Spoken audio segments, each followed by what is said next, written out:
Hello everyone, welcome back to my channel. तो आज मुझे ऑर्डर आया था ये ट्रेंडी बटरफ्लाई केक का। तो आज की वीडियो में मैं आपको बताने वाली हूँ कि ये कितने पाउंड का केक है, इसके लिए मैंने कितना प्रीमिक्स लिया है, कितनी क्रीम का यूज़ किया है और जो ये टॉपर्स है ये कहाँ से निकलवाना है, उनकी क्या साइज रखनी है, सब कुछ बताने वाली हूँ। तो वीडियो को एंड तक पूरा देखिएगा। तो चलिए वीडियो शुरू करते हैं। इस केक को मुझे 2 पाउंड में चॉकलेट फ्लेवर में बनाना था, तो इसके लिए मैंने यहाँ 360 ग्राम प्रीमिक्स का यूज़ किया है। वैसे मैं जनरली 1 पाउंड का केक बनाने के लिए 160 ग्राम प्रीमिक्स का यूज़ करती हूँ, लेकिन जो डिज़ाइन मुझे बनानी थी उसमें क्रीम का यूज़ कम हुआ था। क्रीम की कोई अदर बॉर्डर वगैरह या कोई भी डिज़ाइन नहीं थी, इसलिए मैंने यहाँ प्रीमिक्स थोड़ा सा एक्स्ट्रा लिया है। प्रीमिक्स की क्वांटिटी जो है वो आपको आपके केक की डिज़ाइन के अकॉर्डिंग ही लेनी है। अगर आपके केक में क्रीम से अगर कोई एक्स्ट्रा डिज़ाइन नहीं है तब आपको प्रीमिक्स की क्वांटिटी थोड़ी सी एक्स्ट्रा लेनी होगी, ताकि हमारा केक परफेक्ट वेट में बने, ना ही कम बने और ना ही ज़्यादा बने। इस केक को बनाने के लिए मैंने यहाँ 6 इंच के टीन का यूज़ किया है। वैसे मैं जनरली 2 पाउंड का केक 7 इंच के टीन में ही बनाती हूँ, लेकिन इस केक को मुझे थोड़ा हाइट में बनाना था, इसलिए मैंने यहाँ 6 इंच का टीन का यूज़ किया है। आप चाहे तो 6 या फिर 5.5 इंच के टीन का भी यूज़ कर सकते हैं, लेकिन इस टाइप के केक को बनाने के लिए 6 इंच का टीन बिल्कुल परफेक्ट रहता है।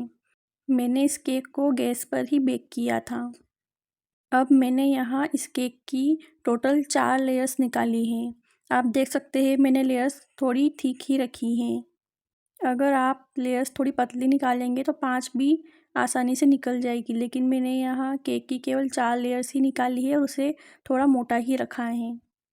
अब इस केक की सोकिंग करने के लिए मैंने यहाँ ठंडे पानी में थोड़ा सा कॉफ़ी पाउडर और चॉकलेट गनाश ऐड किया है, ताकि हमारे केक का जो फ्लेवर है वो अच्छे से इन्हेंस हो। जब हम चॉकलेट फ्लेवर की सोकिंग कॉफ़ी पाउडर के साथ करते हैं तो चॉकलेट केक का फ्लेवर काफ़ी अच्छा आता है। तो अब बात कर लेते हैं इस केक को बनाने के लिए मैंने कितनी क्रीम का यूज़ किया है और उसमें से कोई क्रीम बची थी या सारी ही क्रीम का यूज़ हो गया था। तो इस केक को बनाने के लिए मैंने यहाँ पर 350 ग्राम क्रीम ली थी, जिसमें से मेरी थोड़ी सी क्रीम बच गई थी। वैसे 1 पाउंड का केक बनाने के लिए मैं जनरली 200 से 220 ग्राम क्रीम लेती हूँ, लेकिन क्रीम की क्वांटिटी आपकी डिज़ाइन के ऊपर भी डिपेंड करती है। अगर आपकी केक में डिज़ाइनिंग का काम थोड़ा ज़्यादा है तो आपको क्रीम की नीड थोड़ी ज़्यादा होगी, और अगर आपके केक में डिज़ाइनिंग कम है तब आपको क्रीम की क्वांटिटी कम करके प्रीमिक्स की क्वांटिटी को थोड़ा सा बढ़ाना पड़ेगा। तो इस केक में भी क्रीम का जो वर्क था वो केवल आइसिंग तक ही था। इसके अलावा इसमें ना ही कोई डिज़ाइन थी और ना ही कोई बॉर्डर वगैरह थी, इसलिए मैंने यहाँ क्रीम का यूज़ थोड़ा कम किया है और प्रीमिक्स की क्वांटिटी को थोड़ा सा बढ़ाया है, क्योंकि जब हम क्रीम की क्वांटिटी कम करेंगे तो हमें प्रीमिक्स की क्वांटिटी थोड़ी सी एक्स्ट्रा लेनी होगी, तभी हमारा केक बिल्कुल परफेक्ट वेट में आएगा, वरना फिर आपके केक का वेट कम हो जाएगा। तो जब भी हम कोई केक बनाते हैं तो सबसे पहले उसकी डिज़ाइनिंग के अकॉर्डिंग ही हमें क्रीम और प्रीमिक्स की क्वांटिटी को थोड़ा सा ऊपर नीचे करना होता है। तो अब बात कर लेते हैं कि ये ऑर्डर मुझे मिला कैसे। तो ये मेरे रेगुलर कस्टमर है, तो इन कस्टमर का एक दिन पहले ही मुझे मैसेज आ गया था कि आप मेरे साथ कुछ रेफरेंस पिक शेयर कर दीजिए केक की। तो मैंने इस केक की और इसके साथ कुछ और केक की भी रेफरेंस पिक शेयर करी थी। तो इन सब में से कस्टमर ने ये वाली जो पिक थी वो सिलेक्ट की थी। तो इस केक के लिए उन्होंने पहले 1.5 पाउंड की बोला था कि 1.5 पाउंड में इस केक को बना दीजिएगा आप। तो मैंने कस्टमर को सजेस्ट किया था कि आप इस केक को 1.5 पाउंड की जगह 2 पाउंड में बनवा लीजिए, ताकि इसका लुक अच्छे से आए, क्योंकि इस टाइप का जो बटरफ्लाई केक होता है वो मिनिमम 2 पाउंड में ही अच्छा लगता है, उससे कम में इसका लुक इतना अच्छा नहीं आता है। तो काफ़ी देर डिस्कशन करने के बाद इस केक को 2 पाउंड में बनाने का फाइनल हुआ। तो चॉकलेट क्रीम बनाने के लिए मैंने यहाँ वाइट वनीला क्रीम में चॉकलेट गनाश ऐड किया था और इसे अच्छे से मिक्स कर लिया था, जिससे हमारी चॉकलेट क्रीम बनकर रेडी हो गई। अब इसकी लेयरिंग में भी मैंने यहाँ चॉकलेट गनाश और साथ ही साथ चोको चिप्स का भी यूज़ किया है।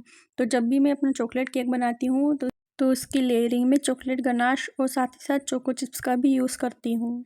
जब हम चॉकलेट केक बनाते हैं तो उसकी लेयरिंग में जब चॉकलेट वाली ही क्रीम का यूज़ करते हैं तभी चॉकलेट केक का जो फ्लेवर है वो अच्छे से इन्हेंस होता है। तो अभी गर्मी बहुत ही ज़्यादा है तो इसके लिए मैंने यहाँ क्रीम को जो है वो बर्फ़ के ऊपर रखा है, जिससे हमारी क्रीम बिल्कुल भी मेल्ट ना हो। और साथ ही आपको अभी गर्मी के टाइम में किचन में बिल्कुल भी काम नहीं करना है, क्योंकि किचन में हीट बहुत ही ज़्यादा होती है। तो इस केक को मुझे पर्पल कलर में बनाना था, तो ये ज़रूरी नहीं है कि जो आपका चॉकलेट फ्लेवर का केक है वो हमेशा ऊपर से भी चॉकलेट डेकोरेशन के साथ ही बना हो। आप अंदर से उसे चॉकलेट फ्लेवर में बना सकते हो और उसी की जो फाइनल आइसिंग है वो आप किसी भी अदर क्रीम के साथ या फिर वाइट क्रीम के साथ भी कर सकते हैं। तो ये ज़रूरी नहीं है कि चॉकलेट फ्लेवर का केक हमेशा ऊपर से भी डेकोरेशन वगैरह में भी चॉकलेट का ही डेकोरेशन हो। इस केक का जो टॉप वाला पार्ट था वो मैंने नीचे से सेकंड नंबर पर रखा है ताकि हमारे केक बिल्कुल सीधा बने। मैं आपको एंड में इस केक का वेट भी करके दिखाऊंगी कि जो है ये हमारा केक है ये 2 पाउंड में बना है या नहीं, कहीं 2 पाउंड से ज़्यादा तो नहीं है या कहीं 2 पाउंड से कम तो नहीं है। तो वीडियो को एंड तक पूरा देखिएगा और साथ ही साथ मैं यहाँ इसके टॉपर्स के बारे में भी बताने वाली हूँ कि टॉपर्स आपको कहाँ से निकालने हैं, कितने इंच में निकालने हैं और ये आपको कहाँ मिलेंगे। तो वीडियो को एंड तक पूरा देखिएगा, बिल्कुल भी स्किप मत कीजिएगा वरना फिर आपको समझ नहीं आएगा। अभी गर्मियाँ बहुत ही ज़्यादा हैं तो हमें अपने काम करने की जो स्पीड है वो भी फास्ट करनी पड़ेगी ताकि हमें क्रीम के साथ काम करने में कोई भी दिक्कत ना हो, क्योंकि गर्मियों में क्रीम को हैंडल करना काफ़ी ट्रिकी होता है। तो इस केक के लिए भी जो मैंने क्रीम है वो बर्फ़ के बाउल के ऊपर रखी है। तो इस ट्रिक का यूज़ आप भी ज़रूर से कीजिएगा ताकि आपकी क्रीम जो है वो मेल्ट ना हो। लेकिन अगर फिर भी अगर आपकी क्रीम मेल्ट हो रही है तो आप तुरंत क्रीम को 10 मिनट के लिए फ्रिज में रख दीजिएगा ताकि क्रीम जो है आपकी फ्रिज से थोड़ी सी सेट हो जाए। तो हमें गर्मियों में कुछ इसी तरीके से क्रीम के साथ काम करना होता है, हमें बार बार क्रीम को फ्रिज में रखना होता है और फिर थोड़ी थोड़ी ही क्रीम निकालनी होती है। इसकी क्रम कोटिंग के लिए मुझे जितनी क्रीम की ज़रूरत थी मैंने केवल उतनी ही क्रीम बाहर निकाली थी और बाकी की क्रीम जो है मैंने फ्रिज में ढक कर रखी थी। तो हमें गर्मियों में कभी भी एक साथ सारी क्रीम को बाहर नहीं रखना है, वरना हमारी सारी ही क्रीम मेल्ट हो जाएगी और फिर हमें केक के आइसिंग और डेकोरेशन में काफ़ी दिक्कत होने वाली है। तो आप भी थोड़ी थोड़ी क्रीम निकालिए और उसके साथ काम करिए और बाकी की क्रीम को ढककर फ्रिज में रखिए।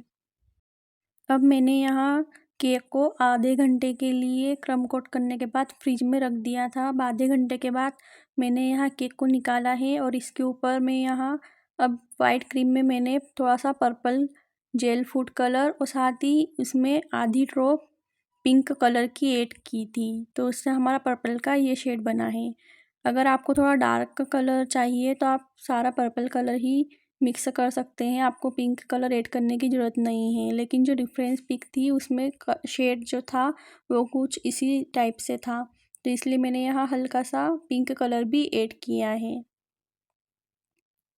तो आप देख सकते हैं मैं पैलेट नाइफ में थोड़ी थोड़ी क्रीम ले रही हूँ और इसे अच्छे से लगा रही हूँ। अगर आपको पैलेट नाइफ से आइसिंग करने में दिक्कत आती है तो आप यहाँ पाइपिंग बैग का भी यूज़ कर सकते हैं, लेकिन आज मैंने यहाँ फाइनल आइसिंग के लिए पैलेट नाइफ से ही क्रीम लगाई है।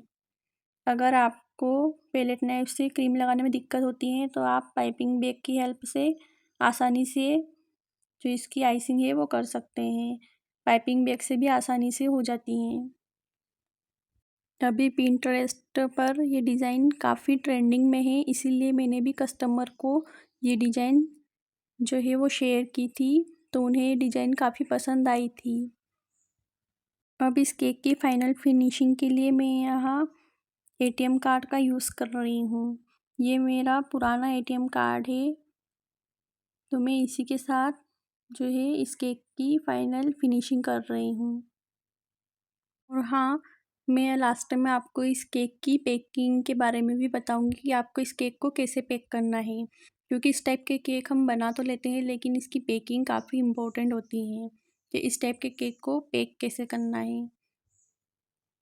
तो आप वीडियो को एंड तक पूरा देखिएगा।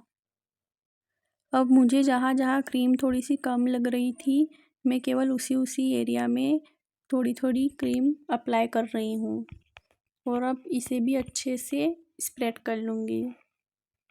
अगर केक की फाइनल आइसिंग के दौरान अगर आपकी क्रीम में बबल्स आ रहे हैं तो आप यहाँ पर थोड़ा सा स्प्रे बोतल में पानी फिल करके पानी को स्प्रे कर लीजिएगा और फिर से आप स्क्रैपर को चलाइएगा, तो आपकी जो क्रीम में जो बबल्स है वो सारे सेटल हो जाएंगे और आपकी फिनिशिंग काफ़ी अच्छी आ जाएगी। तो आप इस ट्रिक का यूज़ कर सकते हैं।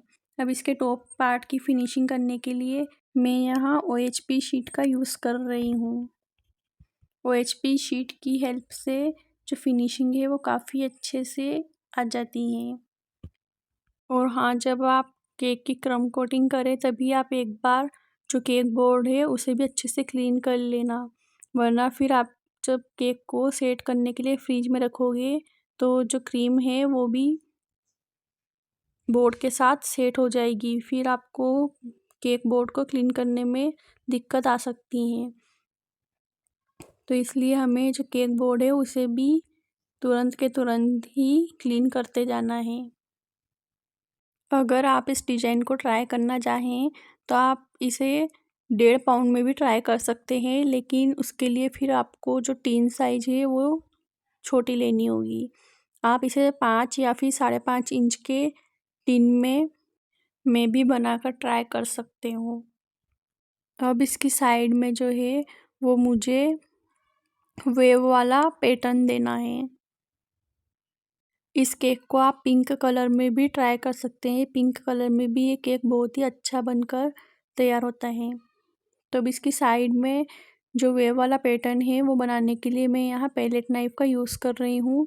हमें पैलेट नाइफ़ को यहाँ पर जो वेव वाला पैटर्न है वो बनाने के लिए पैलेट नाइफ़ को हमें केक के बेस के यहाँ से पकड़ना है और फिर इसे धीरे धीरे ऊपर लेते जाना है और एक हाथ से टर्न टेबल को घुमाना है।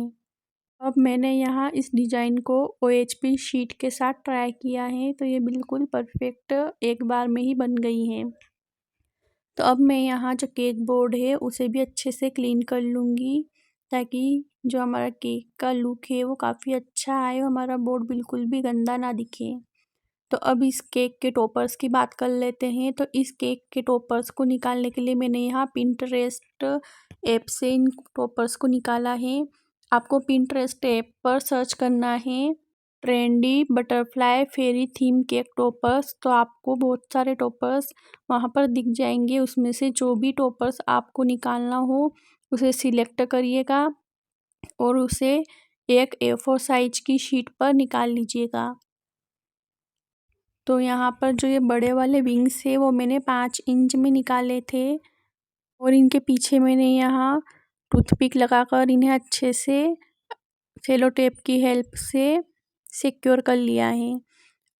ये जो बड़े वाले विंग्स है इनके पीछे की साइड मैंने यहाँ एक और लंबी वाली स्टिक भी लगाई है ताकि जो हमारे विंग्स है वो बिल्कुल भी हिले ना। अब जो ये वाला टॉपर है इसके पीछे मैंने यहाँ सेलो टेप का यूज़ किया है। इसके पीछे मैंने यहाँ सेलो टेप को अच्छे से लगा लिया है।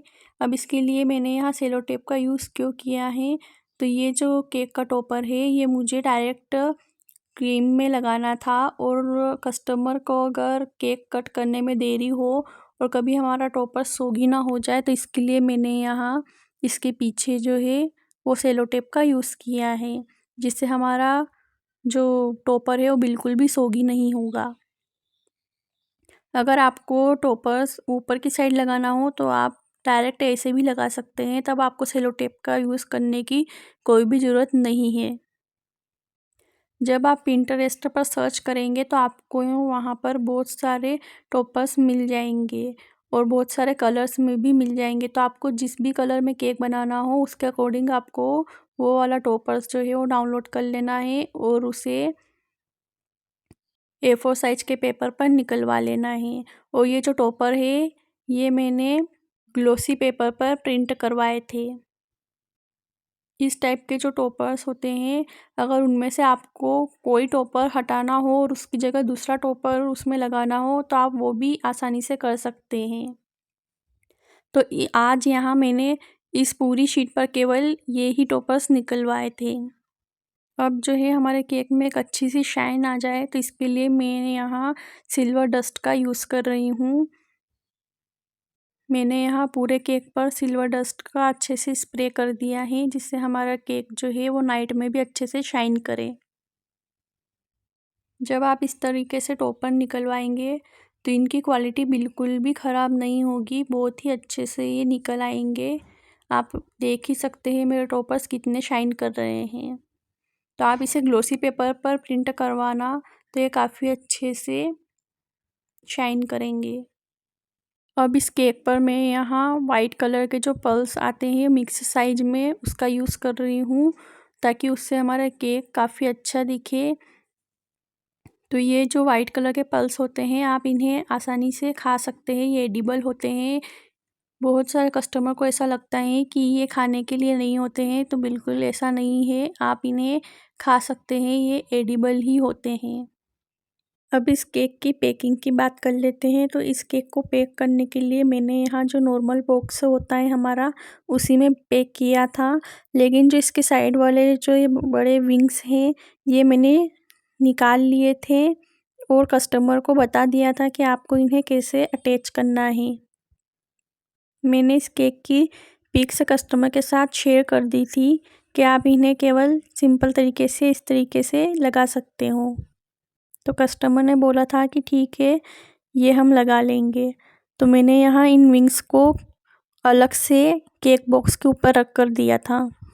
इस टाइप के जो केक को आप जब नॉर्मल बॉक्स के साथ पैक करेंगे तो ये विंग्स के साथ बिल्कुल भी पैक नहीं होगा। तो आपको पूरा केक बना करके उसका फ़ोटो कस्टमर के साथ शेयर कर देना है और फिर बता देना है कि आपको इसे कैसे लगाना है। तो अब इस केक के वेट की बात कर लेते हैं। तो आप देख ही सकते हैं हमारा केक 1 किलो और 52 ग्राम हुआ है। तो यानी कि हमारा केक बिल्कुल परफेक्ट 2 पाउंड का बना है।